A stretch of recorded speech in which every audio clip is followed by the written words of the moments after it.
Welcome to County Report This Week. I'm Sonia Burke. Thank you for joining us. Coming up in the next half hour, Montgomery County is now the home of the National Cybersecurity Center of Excellence. Some MCPS middle school students win a national app challenge. And Chinese New Year celebrations are taking place around Montgomery County. But first, the Montgomery County Board of Education conditionally appoints Dr. Jack Smith as the next superintendent of schools. MCPS TV has our top story. All in favor? It is unanimous.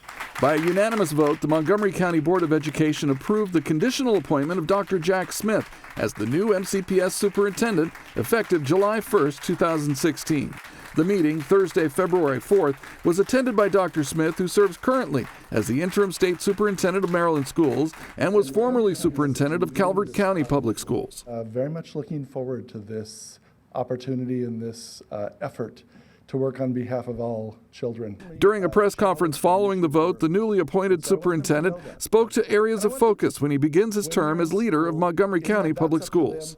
I won't wait months or years to start talking about what needs to happen on behalf of children and students, and I will work very closely with the staff, the board, the community, the leaders in the community, the citizens in the community, to think about what is needed on behalf of every student in this school system. The appointment is conditional on approval from the state superintendent of Maryland Schools and is expected prior to July 1st. To introduce the new superintendent to the community, the Board of Education is planning a series of public meetings in the near future that are intended to give all members of Montgomery County a chance to learn more about the superintendent. We are in the process now of working up a calendar where, as his time allows, he'll be going to some events. The Board of Education conducted a nationwide search for the new superintendent, solicited characteristics important for the new superintendent from the public, and then formed a review committee made up of many members of the community to help identify the final candidate. What became very clear during the process of the interview was his commitment to equity, his commitment to all students and all students' success in their learning. He also seemed to have as he called it, a sense of urgency about educating children and closing the achievement gap. And so I hope that that will be reflected when he comes here. His experience gave us a level of confidence that he has the skills, he has the right approach. Well, I'm looking forward to working with all of the families and the students in the system to think about what are the best strategies, the best practices, the best ways we can do business on behalf of them. Pending approval from the state, Dr. Smith will begin on July 1st.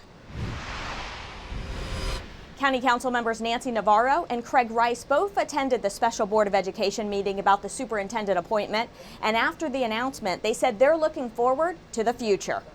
What we're hearing is a new approach when it comes to teaching inside the classroom, understanding that it's not just about information, but also about making sure that we can process that information and analyze. It's very 21st century, and that's something that we need here in Montgomery County, not just for our students who might be suffering as a result of the achievement gap, but also for some of our high-performing students as well. So I think that overall, a person who comes in and has a new view of a different approach when it comes to these kinds of situations, I think it's going to be extremely important for us. I'm really excited, and I really look forward to see where we're going to take the school system. There's a sense of urgency as far as I'm concerned. I think we need to really move very quickly and really address some of our most basic challenges around the achievement gap. But I'm also very hopeful that our resources and our commitment will make it happen. So I'm very glad that we have a superintendent finally. County Executive Ike Leggett hosted 5 fiscal year 2017 operating budget forums across the county. As he puts the final touches on the budget, he projects a deficit just under $100 million. During a recent interview for One-on-One, the executive said that this year the top priority he heard from county residents was about education funding. That's why we had the budget forums, to listen to many of the people in the community, to talk about their priorities and talk to my staff and my department heads to come up with a decision. It will be balanced, and there may be some sacrifices, I'm sure. We may have to make some adjustments, but we'll get there. But you're not going to get there easily with this kind of challenge that we face. You can watch the entire one-on-one show on County Cable Montgomery. The executive will send his proposed fiscal year 17 operating budget to the County Council on March 15th. County Executive Ike Leggett returned to Annapolis this week. He was there to ask the state for additional funding for school construction in Montgomery County. We need help and we need support.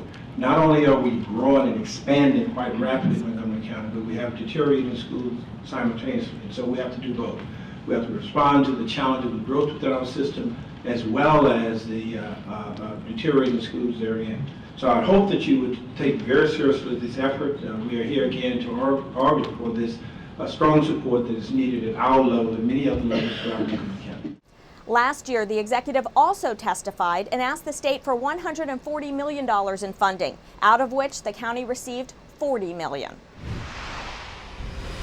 The nation's hub on civil cyber defense just opened its doors in Montgomery County. A ribbon cutting and dedication ceremony was held at the newly expanded National Cybersecurity Center of Excellence this week. Lorna Virgili joins us with more. Lorna?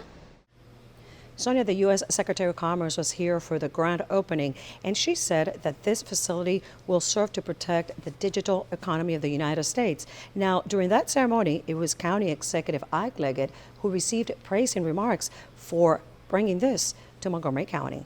There is no county like Montgomery County, Maryland, that steps forward not just in leadership for the people that live here, but in your national leadership on what you do for our country.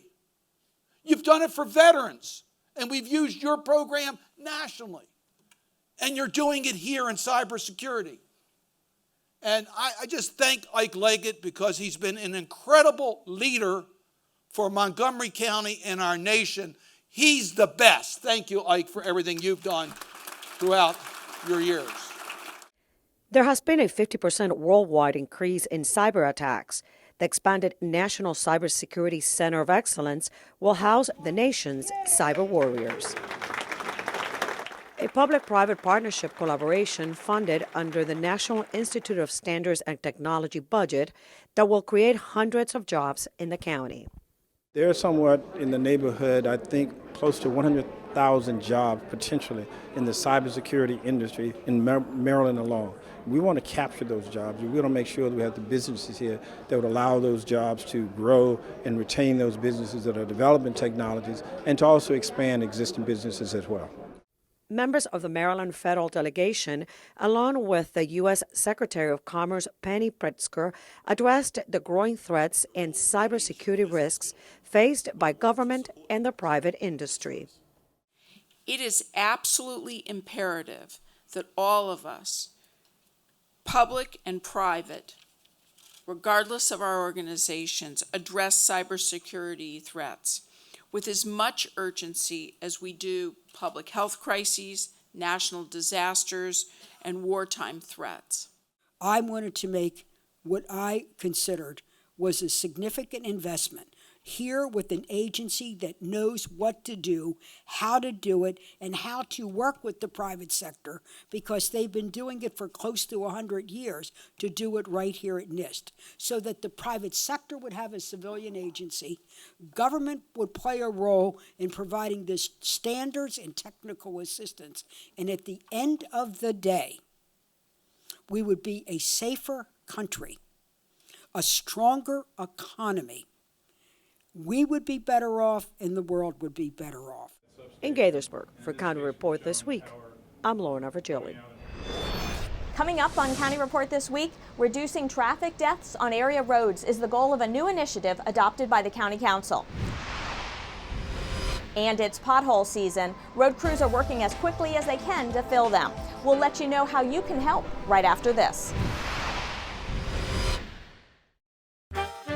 Did you know there are more than 10,000 county government phone numbers? But there's only one number you need to remember for non-emergency calls, 311. MC311 is Montgomery County government's online telephone information system. Need information? Have a problem or complaint? Trying to locate a county government facility? Call 311. The call center is open Monday through Friday, 7 a.m. to 7 p.m. The website is available 24 hours a day, 7 days a week. In Montgomery County, we have a goal to reduce waste and recycle 70% of all waste by 2020. By recycling and reducing waste, we save natural resources and make our community even better. So recycle at home, work, school, everywhere, and keep recycling going. For more information, call the Montgomery County, Maryland Division of Solid Waste Services at 311 or visit montgomerycountymd.gov/recycling. Keep it going. Recycle more now. Welcome back to County Report This Week. I'm Sonia Burke. Over the last 5 years, Montgomery County has welcomed close to 5,000 refugees and asylees, many of whom are seeking refuge from their home countries. Recently, the Council's Health and Human Services Committee heard from various agencies about how our county is helping these folks resettle in their new lives. Susan Kennedy has the story. As I always put it, individuals do not go to bed planning to become refugees the very next day. It's often the actions of other peoples or the inactions of other peoples that make those individuals have to flee their countries to seek better places to call home. The committee update came as safety concerns surrounding refugees entering the United States has arisen. Officials from various agencies told council members it normally takes 18 to 24 months for a refugee to complete the referral, screening, and review process before they are cleared to come to the United States. And Montgomery County welcomes those refugees at a greater rate than almost every other jurisdiction in the state. You have individuals who have suffered trauma. You have individuals who are adapting to a new culture and a new language. But we have successfully managed to assist people from Burma, from Ethiopia, from Cameroon. And so the temporary, I'm confident, concern over folks from the Middle East will be assuaged as time passes. Councilmember Craig Rice says many of the refugees who come to Montgomery County defy stereotypes and have left much of their lives behind for a second chance at a new life. Because people don't understand what it is to be a refugee. All they want to do is come here to this community and continue to live out their lives, be productive members of our community, and raise their families. And so I think that, really making sure people understand that as the really pretext of this whole thing and this whole discussion about refugees and resettlement is the key to quelling a lot of the concerns that our community members might have. Most of the asylees who are here in Montgomery County are from Ethiopia. Asylees travel here looking for asylum once they arrive. Sarah Zulo says many of those Ethiopians are an integral part of the Silver Spring community today. We want them to be comfortable. We want them to be part of our community. We want them to be very successful. We're talking a lot about the Ethiopian community here in the Silver Spring area that have come 30-something years ago and today are one of most of the successful community. And I think a lot of the newer community can do the same thing here. In Rockville, I'm Susan Kennedy for County Report This Week. The African American Democratic Club of Montgomery County hosted its third annual State of Black Montgomery Forum in Silver Spring. MyMC Media's Willie James Inman has a story. I'm here in Silver Spring where political leaders and residents are meeting to discuss important issues related to African Americans in Montgomery County. The State of Black Montgomery is a forum dedicated to educating the community on issues affecting the Black community. This is the third year that the African American Democratic Club of Montgomery County has hosted the event. This year's top topics were civic engagement, education equity, economic development, and police accountability.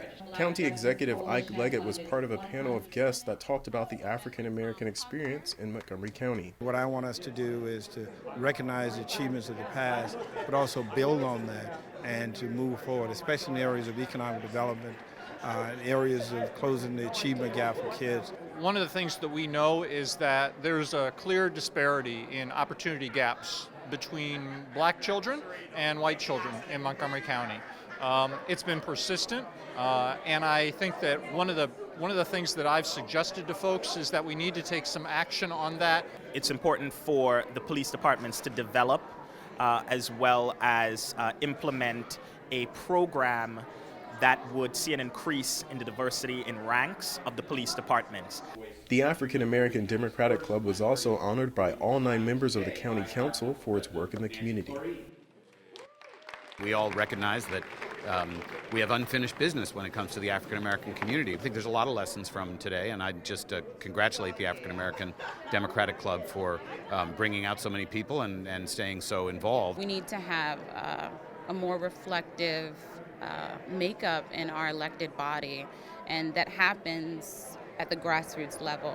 We have to get people engaged. They have to know how important it is. Organizers say that's the reason why this event is held every year during Black History Month. I'm Willie James Inman for County Report This Week. Scotland native and community activist Betty Carroll Thompson passed away at the age of 80 on February 3rd. Montgomery County Executive Ike Leggett is remembering Thompson and the legacy she leaves behind. Well, she means a great deal because I think people fail to recognize that when you see an Ike Leggett elected to office or see organizations like the African American Democratic Club, it just didn't happen overnight. There were people who paved the way, and I literally stand on the shoulders of people like Betty Thompson and Roscoe Nix and others. And so when a person like that passes, we should recognize those icons and appreciate them for the work that they've accomplished in order for us to go through much of what we have today in a very positive way. So her loss is a real sad loss for me personally, and one also for the community. The Montgomery County Council adopted Vision Zero this month, and local leaders hope the state of Maryland will follow their lead. The goal of this initiative is to bring down the number of traffic deaths on our county's roads. There were 44 fatalities in our county last year. Our goal is to get to zero. That's why County Council members have unanimously adopted Vision Zero. All in favor, please signify by raising your hands. That's unanimous. The idea of this initiative, which began in Sweden, is to reduce and ultimately eliminate traffic deaths on local roads. And what Vision Zero says, in effect, is it's time to stop thinking of these fatalities as accidents. These are crashes that we can and must act to prevent. It really comes down to the drivers and the pedestrians themselves. They've got to be paying attention to what they're doing. There's so many drivers that are driving around distracted. There's still too many drivers that are driving impaired. So we certainly still have work to do, but everybody has to take responsibility for being as careful as they can when they're out on the highway. The consequences of hitting somebody is not limited to the damage to a bicycle or a car. It is life-altering. That's something that Ray Holden knows too well. My brother Tim was killed in a cycling accident on August 28th. He said the impact of his brother's loss has been great for his family and the community. Driving is a privilege, and we need to be aware of the laws of other people on the roadways. We need to prevent tragedies like this from happening again. Is your ride to work or school a bumpy one? After all that snow last month, potholes are now breaking up some of our area roads. In Montgomery County, residents are encouraged to report these potholes by calling MC 311 or by filing a service request online. If the road is a numbered route, such as Route 355, enter a service request on the Maryland State Highway Administration's website. A spokesperson at the SHA told me it's important that these reports contain detailed information about where the pothole is located so the crews can find it and fill it. Coming up on County Report this week, we'll tell you about Bus Rapid Transit, also known as BRT, in the city of Rockville. And local leaders attend a history conference at Montgomery College. Don't go away. County Report this week. We'll be right back. This message brought to you by FEMA. Home fires occur most often in winter. Keep anything that can catch fire at least 3 feet from heating equipment. And never use an oven to heat your home. Stay in the kitchen when frying, grilling, or broiling food. Turn space heaters off when you leave the room or go to bed. Make sure all vents are clear of snow and ice to allow carbon monoxide to vent outside. Have your furnace, heating system, and chimneys serviced each year by a qualified professional. Learn more at www.usfa.fema.gov. Welcome back to County Report this week. I'm Sonia Berg. In Rockville last year, the Rockville Mayor and Council met with other elected officials from Gaithersburg and Montgomery County to discuss plans of a bus rapid transit system that would run through Rockville. So what is a bus rapid transit system, and how will it affect your travel in Rockville? Rock 11 Now's Kathy Dantzler has more. If you travel along Rockville Pike, then you deal with this every day. and finding a way to relieve stress of travel along the pike may seem more of a dream than a reality. But there's hope on the horizon in the form of a bus rapid transit system. Bus Rapid Transit, or BRT, it's a plan that was adopted by the county. They're looking at trying to improve mobility throughout Montgomery County. And Bus Rapid Transit is something that's been evolving in the transportation field, where it's basically high-speed, dedicated buses that basically run in dedicated travel lanes. And they have the characteristics of light rail. It's not like normal bus travel, bus service. But with BRT, you do off-board fare collection, then you get on, and it typically runs in a dedicated travel lane, so it's not stuck in the same kind of traffic that the rest of cars are. So it's a higher speed, higher premium kind of transit service that would basically operate throughout Montgomery County. Across the country, bus rapid transit systems are being built to provide a more cost-effective, fast, reliable way of transportation. We can bring the community together so they can understand a little bit more about BRT and what the overall plan says and what it means for Rockville and what it means within our Rockville Town Center area as well. To stay informed on the BRT process, you can head to our website at rockvillemd.gov/BRT. For County Report This Week, I'm Kathy Dantzler.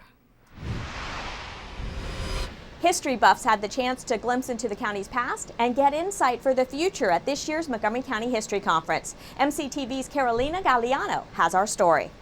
The history of an ever-changing Montgomery County was the focus of this year's History Conference, held at Montgomery College by the Montgomery County Historical Society. County Executive Isaiah Leggett kicked off a day of engaging historians, archaeologists, and panelists. Look at Montgomery County and you see that we are now an urban, suburban, and still a rural community. There is history behind all of those things. But it's also a platform for finding us where we are going. That is the question of diversity and immigration that is now a part of our history. More than 160 attendees learned from professional and amateur historians and their research. So as I reviewed county history, the dialogue of planners and politicians seemed divided into 4 eras, each governed by a distinctive combination of public and private interests that was capable of governing for a sustained period. While some dug up the life of Yara Mahmoud, a former slave, entrepreneur, and Georgetown property owner, a discussion on immigration and its impact took front and center. We have watched the evolution and the diversification of our county and can celebrate all that is special and challenging. This area, Montgomery County, Northern Virginia, is actually the 2nd largest diaspora of Iranian Americans in the country, second only to Los Angeles. There is a lot of advantages to having a lot of immigrant communities, but if we are not socially integrated, what happens is this kind of siloing off of communities can lead to isolation and alienation. And based on a study that my organization did with the University of Maryland, is that a sense of cultural homelessness, not belonging here and not belonging back home, could also lead to a propensity for violence and this appeal of violent narratives and violent belief structures. For County Report This Week, in Germantown, I'm Carolina Galliano. Coming up next on County Report This Week, some creative Montgomery County Middle School students win a national app challenge. And hundreds of residents across Montgomery County are celebrating the Lunar New Year. We'll have those stories and more right after this. 1 in 5 women and 1 in 16 men are sexually assaulted while they're in college.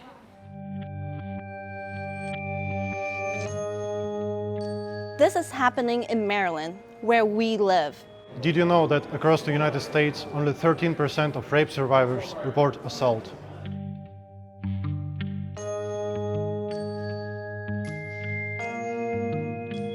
These statistics are not acceptable. If you think you don't know a victim, think again.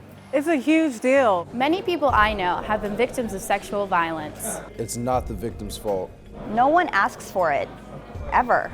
Let your voice be heard. If you have been harmed by sexual misconduct, you should never feel ashamed. Ask for help.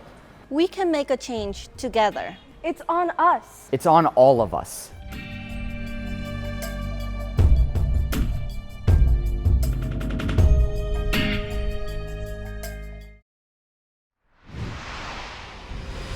Welcome back to County Report This Week. I'm Sonia Burke. A team of students as part of Montgomery County's Adventure in Science program have won a national app challenge for their app, OttBuddy. MyMC Media's Maureen Chaudhry reports. Your team has become a Best in Nation winner of the Verizon Innovative App Challenge. The Montgomery County Adventure in Science team just found out that they are one of 8 national winners of the Verizon Innovative App Challenge for their app, OttBuddy. The vision of OttBuddy is to solve the challenges that faced by the people in autism spectrum and also the community that supports them, includes the parents and the teachers and any caregivers. Verizon presented the winning team with a $20,000 grant at Rocky Hill Middle School in Clarksburg. I am ecstatic, speechless, everything along those lines. I'm really excited. The surprise, I tried to keep it inside myself, but I'm about to cry. It feels amazing. I'm not sure what to say about it because it's just crazy. There aren't enough words in the dictionary to explain how I feel. It's amazing. It means a lot to me. I mean, not only getting the prizes, but getting another step forward to solving a huge problem in the community. Students said the app was inspired by their personal experience with autism. So when we were asked to come up with an idea, I started looking around my house for some problems. So I saw my parents had some trouble managing my sister Meghna, and she has autism. So I thought maybe I could come up with an app that could help them. This app really came out for a way to use technology to help other people. And so if people have not had the opportunity to check out their OttBuddy app on the Verizon Challenge website, you should check it out because it was really an amazing app designed to help students with autism and their friends. What's next for the Adventure in Science team? They'll start work on developing the OttBuddy app and are set to present it at the National Technology Student Association Conference in Nashville in June. In Clarksburg, I'm Maureen Chaudhry for County Report This Week. The Montgomery County Board of Elections is recruiting students for its Future Vote program, and that program still needs more than 2,000 participants. So we're looking for 3,500 students. We started recruiting about 3 weeks ago, and right now we have about 1,000, so we need obviously another 2,500. We would love to have a full complement of judges because the voters and the election judges expect students. They want their volunteers. So please visit our website, 777vote.org. The 6th tab, it says Future Vote Student Volunteers, and you could register online. It's very painless and it's simple. Did you know 2016 is the year of the monkey in the Chinese lunar calendar? Celebrations have kicked off for many Asian Montgomery County residents. Crystal Park attended this year's celebration at Lake Forest Mall, complete with dragon dances, special performances, and guest speakers. New Year's celebrations may be over, but for a large community of Montgomery County residents, February is a time to celebrate the Lunar New Year. In many Asian cultures, February 8th marks the beginning of a week-long celebration bringing in the new year. 2016 is the year of the monkey. According to the Chinese, zodiac, the person born as a monkey witty, intelligence, very capable achiever, but also they are a very good team player. The Chinese Culture and Community Service Center hosts a yearly celebration at Lake Forest Mall in Gaithersburg. This year's festivities featured a traditional Chinese dragon dance, children's performances, and a special monkey dance to celebrate the Year of the Monkey.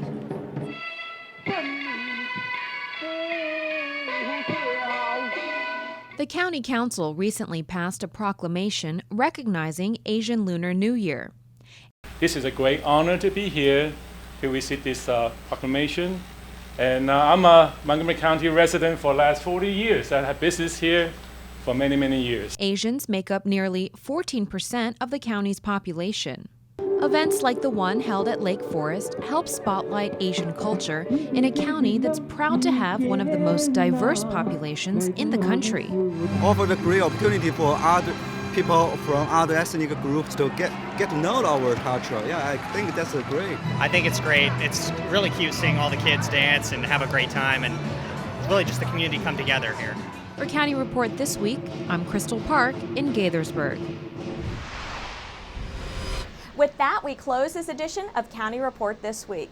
Remember to like us on Facebook and to join us again at this time every week for a look at what's going on inside Montgomery County. I'm Sonia Burke. Thank you for watching.